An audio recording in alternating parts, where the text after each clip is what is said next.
All right, so I completely and totally forgot to do this last week for my deadlift and my deload week. So I definitely want to go over what the sessions looked like last week. So last week's sessions were the first, or not last week, the week before's sessions were the 24th through the 30th of April, and then last week was the 1st through the 7th, so we'll go through both of those.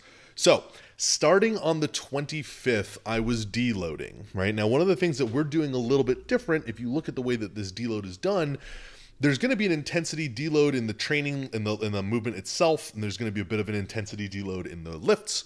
But then the remainder of the session and everything else that we did afterwards was a bit of a different stimulus, right? So instead of training in 5 days that week, I trained 4.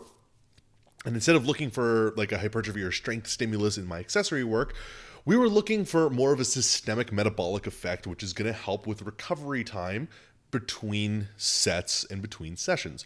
So again, using this as a 1 week example or a 1 week deload is not necessarily going to have a great impact on my cardiovascular fitness or anything like that. But the nice thing about this is the reason why we would use this one, and I would use this one as a deload week, is because the limiter becomes your cardiovascular capacity. So with that being said, I can't lift as heavy as I would normally. So there's timed rest on everything. I'm supersetting large muscle groups with small muscle groups, so compound movements with isolation movements. And I'm trying to lift within about 70% of my 12 rep max. So I'm really getting a nice little deload on the amount of weight that I get to lift. And I don't really have to worry about pushing so hard, right? And the good thing about this is I still get some sort of a stimulus. I still get a nice pump. I still get some good work done. I'm just not actually going to be anywhere near as fatigued for the following week as I would be is if I were to just take all my stuff the exact same and do either an intensity or a volume deload, simply because the nature of this or the structure of this makes it a lot harder for me to push any intensity. So squat day, ended up having a 507 single. My knee felt a little funky going into the training session and going into the movement. So you can see here as I get down, as I get up, like my knee just kind of like feels a little funky, so like I didn't really push that good.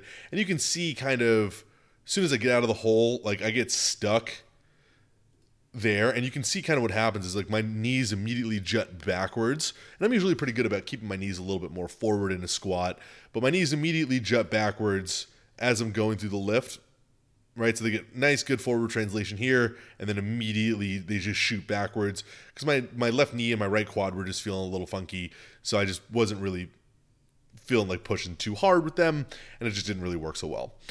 Then on my down sets, I kind of had the exact same thing. So I started my first down set quite light at 385, and I had the exact same thing happen, right? Like my knees immediately jut back a little bit, hips push back, and I end up good morning the weight a little bit more, and this just took a little bit longer time to complete than my normal squats would, which will be evident when we go over this week's training.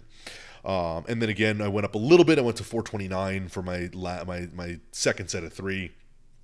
Again, one of the things that I'm looking at here is that since it's a deload, I'm not trying to make it heavy. I'm trying to make a move decent. I'm trying to get the path to be good, and I'm trying to feel pretty good while I'm doing it. And none of these were very good, and I'm not happy with the execution on any of them. But again, I had some stuff going on with my left knee and my right lateral quad, which ended up going away entirely.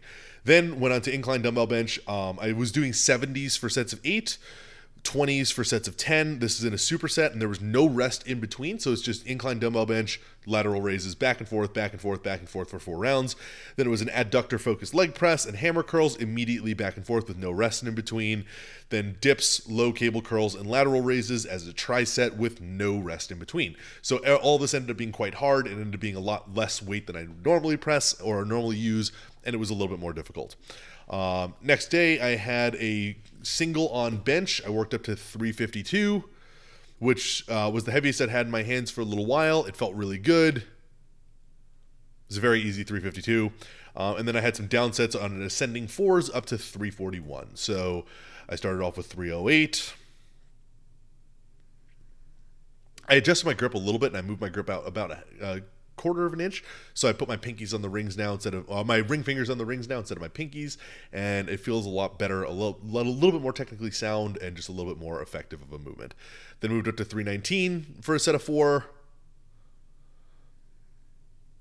somebody was talking to me, so I was laughing during this. So you can see like on my third rep, it was harder. Like second rep was hard and slow. Third rep was tough. And then the fourth rep, very easy. So it was a good indication that I should go up for the next one. So this one I went up to 330. Hit another easy set of 4. And then the task and goal of the day was to beat 341 or 330 on my last set. So I went up to 341 for my last set of 4. Which was cool because this was the previous week's top single. So as you can see, like my path and my positioning is not the greatest on this. I was a little nervous because this was the previous heaviest single that I'd taken that I was now taking for a set of 4. So it was just a little bit more nerves than anything else. Then moved into Rdls and Abs. So I got this done with 225 and moved right into seated cable crunches with no rest in between. Then single arm dumbbell rows with 70s, immediately into skull crushers with 20s. Then neutral grip pull downs with 140, and then immediately back into triceps, and then dumbbell walking lunges. This was all ended up being very hard. Then the next day I had just a whole bunch of, well, actually this day was first. I just ended up having to edit the session and move it a little bit around. So this was my third day. Third day I ended up having a decently heavy pull because I'd tweaked my hamstring a little while ago, so I had a heavy pull to make up. So my heavy pull ended up working up to 730. Which moved very well. That was a very easy deadlift. I'm very happy with how I executed it. I was a little unhappy with this at the top, right? So you can kind of see that my left shoulder sags a little bit, and I kind of like lose a little bit of tension, and I held it just a little bit too long. You can see that left side of the bar start to like sag a little bit. I just got a little bit relaxed here, which is something I'm just going to be aware of for the remainder of my deadlift sessions. This is where like a lot of people are just going to develop bicep injuries, so I want to make sure that that doesn't happen to me, so I'm just not going to do this again. Then I had some down sets for some triples at 520, which were fairly easy. Then I had a bunch of leg extensions, leg press, then costal pec and bicep curls, then flat dumbbell bench, low cable curls and lateral raises. Got them all done. It was quite hard. Cool. Then we're moving into this newer week of training. So now I have a little bit of a different session and a little bit of a different breakdown for the remainder of this prep, which is about 5 weeks out as of right now. So this first day I had an ascending triples up to 462. So I hit my first set at 429. My knee and my hip or my quad were feeling a little bit funky still on this one, so that felt a little bit weird, but you can already see that it's moving better than it had the previous week. I got my stance very dialed in. I'm feeling very comfortable with that, so that one was pretty good. Then 451 moved better than that one did.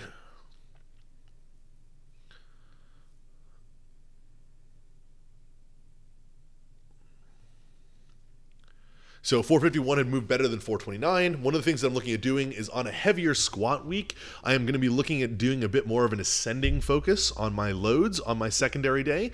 And on my primary day, I'm going to be going for something fairly heavy. And then on lighter weeks, so this is again 462, and this one actually I think moved the best out of all 3 of the sets. And then on my lighter weeks, so this will be a lighter squat week for me this week. I'm going to be looking at having a little bit more consistency in the intensity so the weights will not change.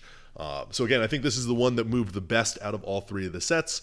And again, I'm working on that ascending focus so I can work on just getting a nice little neurological ramp on the squat to get me into the rest of the session or the rest of the week. So the rest of my day is back. So I had a bunch of back stuff to do, got all of them done. Then next day, comp bench moved up to 374. Pec rehab is feeling really good. So this ended up feeling like a very, very easy, very, very, very comfortable press. Probably about an RPE 6. I probably had about 3-4 reps in reserve there. And then I had ascending triples up to 363. So we'll just take a look at my last one. This was my 363 triple that I ascended up to on the last one. One of the things I'm noticing is that I'm starting to finally be able to trust my pec a little bit more to lower and like speed through the eccentric a little bit, but it is something I definitely want to watch and smooth out a little bit more, just to make sure that I'm not really working on, like I'm not overly like just dumping the bar into my chest. Still want to have it kind of controlled on the way down. This is also the longest I've gotten to prep without my elbows feeling like shit, so we're doing pretty good on that. So I can start to control the eccentric a little bit more. Then I worked up to 90s for 3 sets of 8 on flat dumbbell or incline dumbbell press with a 30-second rest in between. The 275 on the costal pec press for 8-8-12 with a 30-second rest.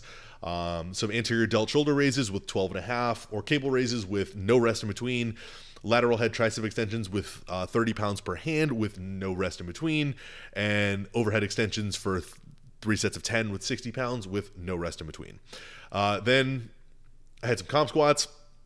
I did log the rest of my sessions this week, but there wasn't anything really to write home about, so I just didn't really say anything about it. Had a 584-pound squat single that I worked up to, which I was very, very happy about. So I was super happy with the execution of this and how everything was going. Squat is one of my biggest confidence issues, and my biggest issues where I have the most confidence, or the most problems with my confidence, right? So what I was very happy about with this is how quickly I descended down into the hole, and how I was able to kind of fight and push through this. So I'm thinking my last 2 squats are probably going to be somewhere around like 606 and then 617 to 628 for my last 2 heavy squats, and then we'll see how those go. Then I had some triples at 440, which were like pathetically easy. Like this felt like an empty bar.